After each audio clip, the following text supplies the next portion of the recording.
सम्मान योग्य मेरे भाइयों, मैं सबसे पहले इस गुरुओं की धरती को नमस्कार करती हूँ।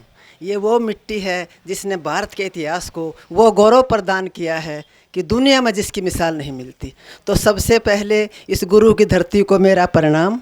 और अब मैं अपनी बात आपके सामने साझा करूंगी। हिंदी बोलती हूँ, पंजाबी मुझे पढ़नी आती है, लिखनी आती है, लेकिन बोलनी नहीं आती क्योंकि ये मेरी माँ बोली नहीं है। और जो हिंदी जानता है वो पंजाबी बड़े आराम से समझ लेता है, और जो पंजाबी जानता है वो हिंदी बड़े आराम से समझ लेता है। तो मुझे लगता है कि मैं अपनी बात आप तक को पहुंचा पाऊंगी।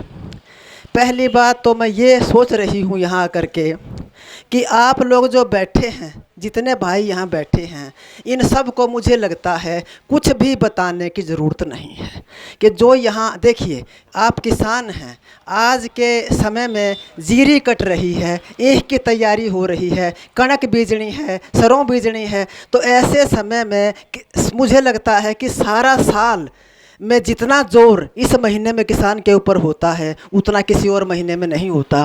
तो इस समय जो अपनी खेती किसानी को छोड़ करके, अपने मवेशियों को छोड़ करके, अपने काम धंधे को छोड़ करके यहाँ बैठे हैं, मुझे लगता है वो सब जानते हैं, वो सब समझते हैं, तब वो यहाँ आकर आए हैं अपना काम छोड़ करके।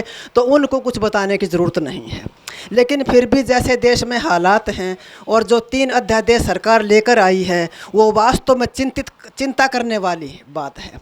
वो इतनी आसानी से छोड़ने वाली बात नहीं है। अगर आज इनका विरोध नहीं कर पाए, आज सरकार को अपनी बात नहीं पहुंचा पाए, आज अपना इकट्ठ नहीं दिखा पाए, तो हमारे आने वाली पीढ़ियां बर्बाद हो जाएंगी। ये लड़ाई के सरकार ये सिद्ध करना चाहती है कि किसानों के लिए हम बहुत कुछ कर रहे हैं, लेकिन सच्चाई ये है कि कुछ भी नहीं कर रहे। और वो ये सरकार की एक ये नीति है कि किसानों को औरों से अलग कर दिया जाए, कि किसान अलग हैं और बाकी अलग हैं। लेकिन ये सवाल केवल किसान का नहीं भाइयों, ये सवाल देश की 80% आबादी का सवाल है और ये हमारे अस्तित्व की लड़ाई है। अभी गुरदीप सिंह कोटली कह रहे थे कि हमें किस तरह तोड़ा जा रहा है, हमें किस तरह बांटा जा रहा है। उन्होंने एक उदाहरण दिया था, उसी में मैं एक बात जोड़ना चाहूँगी।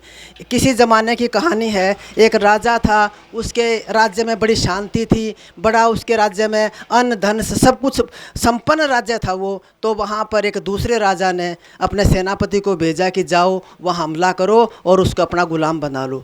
लेकिन हुआ क्या कि सेनापति जितनी बार भी गया उतनी बार जीत कर आया। लेकिन उस बार सेनापति ने आकर कहा कि महाराज, ये अपनी तलवार संभालिए, मैं ये लड़ाई नहीं लड़ूंगा, और अगर ज़बरदस्ती लड़ाई लड़ने के लिए कहा गया तो मैं हार कर आऊँगा।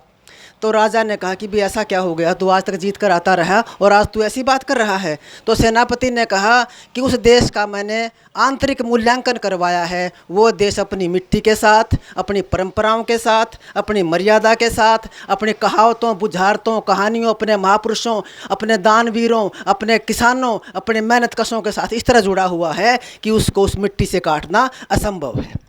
तो वो अंग्रेजी में है वो कहानी। तो राजा कहता है उससे कि मैं एक फार्मूला बताता हूँ कि क्या, shoot there past and destroy there memories, कि उनकी जो स्मृतियाँ हैं दिमाग में जो है उसको तो हटा दो और उनकी यादों को कत्ल कर दो। तो उसने कहा कि how it can be possible, कि संभव कैसे है, किसी की याद को मारना, किसी के अतीत को काटना संभव कैसे है। तो उसने कहा कि destroy the language of that country, कि उस देश की भाषा को बर्बाद कर दो, बाकी सारा काम अपने आप ही हो जाएगा। तो ऐसी स्थिति ये हमारे देश के साथ हो रहा है भाइयों। और मैं बहुत समय आपका नहीं लूँगी, 2-4 बात मैंने आपसे कहनी थी, वो मैंने कही, आपने मेरी बात ध्यान से सुनी। मैं आप सबका धन्यवाद करती हुई अपनी जगह लेती हूँ। आप सबका धन्यवाद।